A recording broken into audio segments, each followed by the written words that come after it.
KPCC ആസ്ഥാനത്ത് ആളുകളുടെ കൂട്ടപ്പൊരിച്ചിലാണ്. ഇനിയിപ്പോൾ അങ്ങോട്ട് ജംബോ കമ്മിറ്റിയാണ് വരാൻ പോകുന്നത്. 80-ലധികം KPCC സെക്രട്ടറിമാരെ നിയമിക്കാനുള്ള അംഗീകാരമാണ് ഹൈക്കമാൻഡ് നൽകിയിരിക്കുന്നത്. വിഷയം 80 പേരെയും നിയമിക്കുന്നതും അതുപോലെ തന്നെ പുറത്താക്കുന്നതിനുള്ള മാനദണ്ഡം നിശ്ചയിക്കണമെന്ന് വച്ചിട്ടുണ്ട് എന്ന് മാത്രം. ഞാൻ പറഞ്ഞു വരുന്നത് KPCC പുനഃസംഘടനയാണ്. എത്ര കാലമായി ഇതിങ്ങനെ നടക്കുന്നു, എത്ര കാലം കൊണ്ടേ ആളുകൾ ആഗ്രഹിക്കുന്നു KPCCയിൽ ഒരു പുനഃസംഘടന.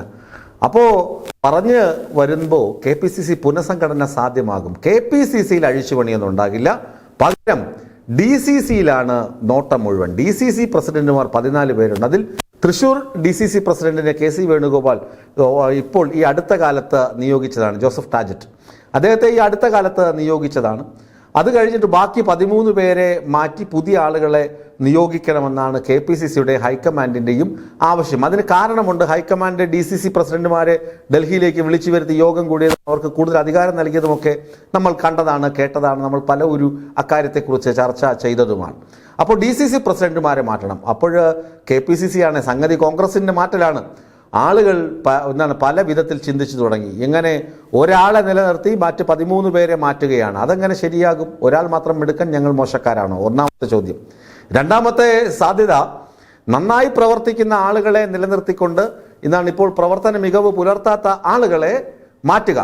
അങ്ങനെയാണെങ്കിൽ ഭൂരിപക്ഷം ആളുകളും മാറേണ്ടതല്ലേ, മാറ്റപ്പെടേണ്ടതല്ലേ? എന്തുകൊണ്ട് അവരെ മാറ്റുന്നില്ല എന്ന ചോദ്യം ഉയരുന്നു. അങ്ങനെ ഈ DCC പ്രസിഡന്റുമാരെ മാറ്റി പുതിയ ആളുകളെ നിശ്ചയിക്കുന്നതിലും ഒരു അനിശ്ചിതത്വം KPCCയിൽ ഉടലെടുത്തിട്ടുണ്ട്. അതുകൊണ്ട് എത്രത്തോളം DCC പ്രസിഡന്റുമാരെ മാറ്റുമെന്നോ എത്രത്തോളം ആളുകളെ പുതുതായി ഉൾക്കൊള്ളിക്കുമെന്നോ ഇതുവരെ കൃത്യമായ കണക്ക് നൽകാൻ സാക്ഷാൽ സണ്ണി ജോസഫിന് പോലും കഴിഞ്ഞിട്ടില്ല എന്നതാണ് പരമാർത്ഥം.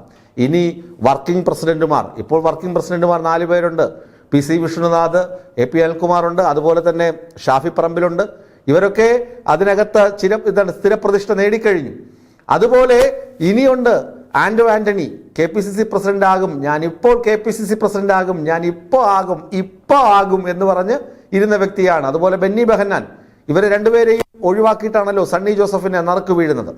അതുകൊണ്ട് ആന്റോ ആന്റണിയെ എന്ത് ചെയ്യുന്നു? വർക്കിംഗ് പ്രസിഡന്റായിട്ട് KPCCയിൽ ഉൾപ്പെടുത്തും. അതുപോലെ ബെന്നി ബെഹന്നാനെ AICCയിലേക്ക് പറഞ്ഞുവിടും. AICC ദേശീയ നേതൃത്വത്തിലേക്ക് അദ്ദേഹത്തെ ചുമതലപ്പെടുത്തുമെന്നാണ് അഭ്യൂഹങ്ങൾ ഇന്ദിരാഭവനിൽ നിന്ന് പരക്കുന്നത്. ഒപ്പം 80 പേരെ KPCC സെക്രട്ടറിമാരായി നിയോഗിക്കും. പിന്നെ ഉള്ള അല്ലറ ചില്ലറ ആളുകളെ, ചില ആളുകളെ, ഒരാൾ ട്രഷറർ എന്ത് വന്നാലും വേണമല്ലോ, അതുകൊണ്ട് ഒരാളെ ട്രഷററാക്കും. അത് പ്രതാപവർമ്മ തമ്പാനായിരുന്നു അത് കൈകാര്യം ചെയ്തിരുന്നത്. അദ്ദേഹത്തിന്റെ വിയോഗത്തിന് ശേഷം ആരെയും നിയോഗിച്ചിട്ടില്ല. ആ പോസ്റ്റിലേക്ക് ഒരാൾ ഉണ്ടാകും.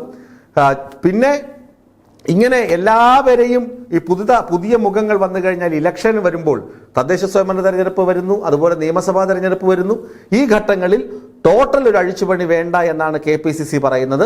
ഇതേ നിർദ്ദേശം തന്നെ ഹൈക്കമാൻഡിന് കൊടുത്തു. ഹൈക്കമാൻഡ് പറഞ്ഞു, നിങ്ങൾ 80 പേരെയോ 150 പേരെയോ വെച്ചോളൂ, പക്ഷേ അവരെ നിയന്ത്രിക്കാനും അവരെ മാറ്റാനുമുള്ള ഉത്തരവാദിത്വം കൂടി നിങ്ങൾക്കാണ് എന്ന് ഹൈക്കമാൻഡ് വെച്ചപ്പോൾ വടി സണ്ണി ജോസഫിന്റെ കയ്യിൽ കൊടുത്തിട്ട് നിങ്ങൾ തന്നെ എല്ലാം നടത്തിക്കോണമെന്ന് പറയുമ്പോൾ കേരളത്തിലെ കോൺഗ്രസിനുള്ളിലെ ഗ്രൂപ്പ് വഴക്ക് അല്ലെങ്കിൽ ഗ്രൂപ്പ് കളിക്ക് കുറെ കൂടി ഹൈക്കമാൻഡ് എണ്ണ ഒഴിച്ചു കൊടുക്കുകയാണ് ചെയ്തത്. ഗ്രൂപ്പ് കളിയും അടിപിടിയും കേരളത്തിൽ നടന്നുകൊള്ളട്ടെ, ഞങ്ങളില്ല, ഞങ്ങൾ മാറി നിന്ന് കളി കാണുക മാത്രമേ ഉള്ളൂ എന്ന ഒരവസ്ഥയിലേക്ക് കോൺഗ്രസ് പാർട്ടിയെ ഹൈക്കമാൻഡ് തള്ളിവിട്ടിട്ടുണ്ട്. തരൂരിന്റെ കാര്യം പിന്നെ ഞാൻ പറയേണ്ടതില്ലല്ലോ. മറ്റൊരു അവസരത്തിൽ തരൂരിന്റെ കാര്യം കൂടി പറയാം.